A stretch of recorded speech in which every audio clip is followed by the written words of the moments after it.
അത് പരിഹരിച്ചു കൊടുക്കുവാൻ ആവശ്യമായ നിവേദനങ്ങൾ കുട്ടികളുടെ ഭാഗത്തുണ്ടായി, രക്ഷിതാക്കളുടെ ഭാഗത്തുണ്ടായി. ഇതുവരെ അത് പരിഹരിച്ചു കൊടുക്കുന്നതിന് ഒരു നീക്കവും ഗവൺമെന്റിന്റെ ഭാഗത്തുനിന്ന് ഉണ്ടായിട്ടില്ല.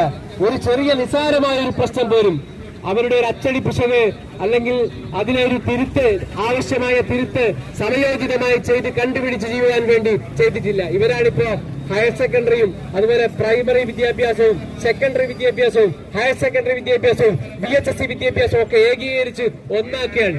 ഒരു പ്രധാനപ്പെട്ട ചെറിയൊരു വിഷയം പോലും പരിഹരിക്കാൻ കഴിയാത്ത വിധത്തിൽ നിഷ്ക്രിയമായ ഒരു ഗവൺമെന്റ് വിദ്യാഭ്യാസ വകുപ്പാണ് ഇവിടെ ഉള്ളത്.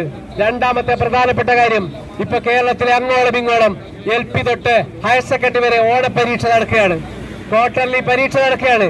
ആ ക്വാർട്ടർലി പരീക്ഷയ്ക്ക് 1ാം ക്ലാസ്സിലും 2ാം ക്ലാസ്സിലും തൊട്ട് 3ഉം 4ഉം 5ഉം 6ഉം 7ഉം 8ഉം 9ഉം 10ലും ഇവിടെ എന്തുണ്ട്?